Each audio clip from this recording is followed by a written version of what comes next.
set up some aims for yourself, goals that you actually value. And the future authoring program helps people do that. And basically it does a situational analysis of, it helps you do a situational analysis of your life more than a psychological analysis, I would say. And so the questions are something like, well, all right, you're going to have to put some effort into your life and you need to be motivated to do that. And so what are the potential sources of motivation? Well, you could think about them in the big five manner. You know, if you're extroverted, you want friends. If you're agreeable, you want an intimate relationship. If you're disagreeable, you want to win competitions. If you're open, you want to engage in creative activity. If you're high in neuroticism, you want security. Okay, so those are all sources of potential motivation that you could draw on, that you could tailor to your own, you know, your own personality. But then there are dimensions that you want to consider your life across. And so we ask people about, well, you know, if you could have your life the way you wanted it in 3 to 5 years, if you were taking care of yourself properly, you know, what would you want from your friendships? What would you want from your intimate relationship? How would you like to structure your family? What do you want for your career? Well, how are you going to use your time outside of your job? And how are you going to regulate your mental and physical health, and maybe also your drug and alcohol use, because that's a good place to auger down, you know, because alcoholism, for example, wipes out, you know, 5 to 10% of people. So you want to keep that under control. And then so maybe, you know, you develop a vision of what you would like your life to be, and that associates the goal. Well, once the goal is established, and then you break down the goal into micro processes that you can implement, the micro processes become rewarding in proportion, in relation to their causal association with the goal, and that tangles in your incentive reward system. You know, we talked about the dopaminergic incentive reward system, and that's the thing that keeps you moving forward. And the way it works is that it works better if it produces positive emotion when it can see you moving towards a valued goal. Okay, well, what's the implication of that? Better have a valued goal, because otherwise you can't get any positive motivation working out. And so the more valuable the goal, in principle, the more the micro processes associated with that goal start to take on a positive charge. And so what that means is, well, you get up in the morning and you're excited about the day, you're ready to go. And so as far as I can tell, what you do is you specify your long-term ideal. Maybe you also specify a place you want to stay the hell away from, so that you're terrified to fail as well as excited about succeeding, because that's also useful. You specify your goal. You do that in some sense as a unique individual. You want to specify goals that make you say, oh, if that could happen as a consequence of my efforts, it would clearly be worthwhile. Because the question always is, why do something? Because doing nothing is easy. You just sit there and you don't do anything. That's real easy. The question is, why would you ever do anything? And the answer to that has to be because you've determined by some means that it's worthwhile. And then the next question might be, well, where should you look for worthwhile things? And one would be, well, you could consult your own temperament. And the other would be, well, you kind of look at what it is that people accrue that's valuable across the lifespan. So you do a structural analysis of the subcomponents of human existence, and I already did that. You need a family, you need friends. Like, you don't need to have all these things, but you better have most of them. Family, friends, career, educational goals, plans for, you know, time outside of work, attention to your mental and physical health, etc. You know, that's what life is about. And if you don't have any of those things, well, then all you've got left is misery and suffering. So that's a bad deal for you. So once you set up that goal structure, let's say, and that's really in many ways that's what you should be doing at university.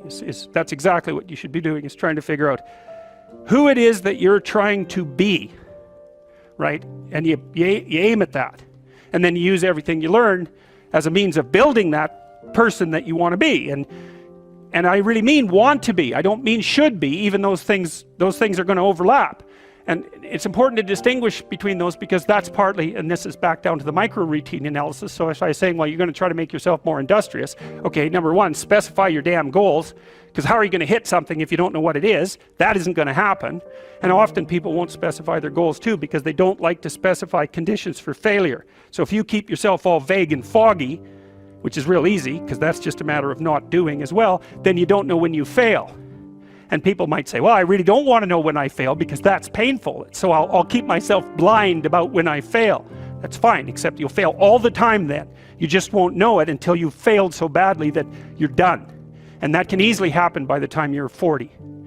So I would recommend that you don't let that happen. So that's willful blindness, right? You could have known, but you chose not to. Okay, so once you get your goal structure set up, you think, okay, if I could have this life, it looks like that might be worth living, despite the fact that it's going to be, you know, anxiety provoking and threatening, and there's going to be some suffering and loss involved and all of that. Obviously, the goal is to have a vision for your life such that, all things considered, that justifies your effort. Okay, so then what do? Well, then you turn down to the micro routines. It's like, okay, well, this is what I'm aiming for. How does that instantiate itself day to day, week to week, month to month? And that's where something like a schedule can be unbelievably useful. It's like, make a damn schedule and stick to it. Okay, so what's the rule with the schedule? It's not a bloody prison. That's the first thing that people do wrong. They say, well, I don't like to follow a schedule. It's like, well, what kind of schedule are you setting up? Well, I have to do this, then I have to do this, then I have to do this, you know, and then I just go play video games, because who wants to do all these things that I have to do? It's like, wrong. Set the damn schedule up so that you have the day you want. That's the trick. It's like, okay, I've got tomorrow. If I was going to set it up so it was the best possible day I could have, practically speaking, what would it look like? Well, then you schedule that, and obviously there's a bit of responsibility that's going to go along with that, because if you have any sense, one of the things that you're going to insist upon is that at the end of the day, you're not in worse shape than you were than at the beginning of the day, right? Because that's a stupid day. If you have a bunch of those in a row, you just dig, you know, you dig yourself a hole and then you bury yourself in it. It's like, sorry, that's just not a good strategy. It's a bad strategy. So maybe 20% of your day has to be responsibility and obligation, or maybe it's more than that, depending on how far behind you are. But even that, you can ask yourself, okay, well, I've got these responsibilities, I have to schedule the damn things in. What's the right ratio of responsibility to reward? And you can ask yourself that, just like you'd negotiate with someone who is working for you. It's like, okay, you got to work tomorrow. Okay, so I want you to work tomorrow. And you might say, okay, well, what are you going to do for me that makes it likely that I'll work for you? Well, you could ask yourself that, you know. So maybe you do an hour of responsibility and then you play a video game for 15 minutes. I don't know, whatever turns your crank, man. But, you know, you have to negotiate with yourself and not tyrannize yourself. Like you're negotiating with someone that you care for, that you would like to be productive and have a good life. And that's how you make the schedule. It's like, and then you look at the day and you think, well, if I had that day, that'd be good. Great. You know, and you're useless and horrible, so you'll probably only hit it with about 70% accuracy, but that beats the hell out of 0, right? And if you hit it even with 50% accuracy, another rule is, well, aim for 51% the next week, or 50.5% for God's sake, or because you're going to hit that position where things start to loop back positively and spiral you upward. Plan a life you'd like to have. And you do that partly by referring to social norms. That's more or less rescuing your father from the belly of the whale. But the other way you do that is by having a little conversation with yourself about, as if you don't really know who you are, because you know what you're like. You won't do what you're told. You won't do what you tell yourself to do. You must have noticed that. It's like you're a bad employee and a worse boss, and both of those work, you know, for you. You don't know what you want to do, and then when you tell yourself what to do, you don't do it anyways. You should fire yourself and find someone else to be.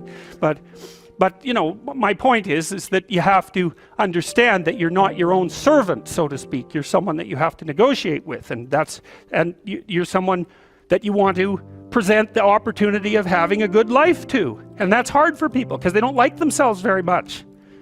So, you know, they're always like cracking the whip and then procrastinating, and cracking the whip and then procrastinating. And it's like, God, it's so boring and such a pathetic way of spending your time. And you know what that's like, because you probably waste like 6 hours a day.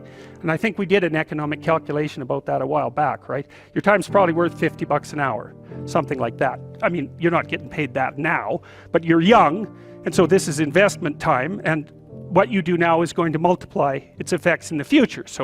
So let's say it's $50 an hour, which is perfectly reasonable. So if you waste 6 hours a day, and you are, then you're wasting about $2,000 a week, or about $100,000 a year. So like, go ahead, but that's what it's costing you every hour. And you need to know what your damn time is worth. So let's say it's not $50, it's 30. whatever, maybe it's 100, it's somewhere in that range. One of the things you should be asking yourself is, when you spend an hour, was that, well, would have I paid someone $50 to have had that hour? And if the answer is no, it's like, well, maybe you should do something else with your time. And it depends on whether or not you think that your time's worthwhile. But the funny thing about not assuming that is, if you assume your time isn't worthwhile, what happens is you don't just sit around sort of randomly in a state of responsibility-less bliss. What you do is you suffer existentially.